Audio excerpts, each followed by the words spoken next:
আসসালামু আলাইকুম, আশা করি সবাই ভালো আছেন। জনপ্রিয় মেগাস্টার শাকিব খানের বহুল আলোচিত বরবাদ সিনেমার টিজার অবশেষে মুক্তি পেল আমাদের মাঝে। গত বৃহস্পতিবার সন্ধ্যায় 1 মিনিট 40 সেকেন্ডের টিজার ভয়ঙ্কর রূপে কাঁপিয়ে দিয়েছেন সব শাকিব ভক্তদের হৃদয়। টিজারের শুরুতে একটি নারীর কণ্ঠে শোনা যায়, আমার মা হয়ে লজ্জা হয় আর তোমার বাবা হয়ে লজ্জা হয় না। এবং চোখ ধাঁধানো আলিশান বাড়িগুলো, দামি দামি গাড়ি, এই বিলাসে তার আড়ালে লুকিয়ে থাকার অন্ধকারে সন্ধান চোখে পড়ে। তখন একজন অ্যাডভোকেট বলে ওঠে, উনি একজন ড্রাগ অ্যাডিক্টেড, এবং একজন নারীর কণ্ঠে বলে ওঠে, উনি একজন রেপিস্ট। এই টিজারে নজর কেড়েছেন মিশা সওদাগরও। তাকে চিন্তিত অবস্থায় দেখা গেছে। অ্যাডভোকেট চরিত্রে দেখা গেছে শহীদুজ্জামান সেলিমকেও।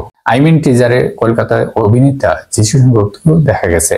ডিরেক্টর মেহেদী হাসান হৃদয়। বরবাদ সিনেমার ফার্স্ট মোশন পোস্টার প্রকাশ হয় গত বছর 28 ডিসেম্বর, অর্থাৎ আগামী ঈদ উল ফিতরে বিশ্বব্যাপী মুক্তি পাবে সিনেমাটি। শাকিব খান বাদেও এই সিনেমা আরও যারা যারা অভিনয় করেছেন, ইতিকা পাল, যিশু সেনগুপ্ত, মানব সবদেব, মিশা সওদাগর। একটি আইটেম গানে পারফরমেন্স করেছেন কলকাতার জনপ্রিয় নায়িকা নুসরাত জাহান।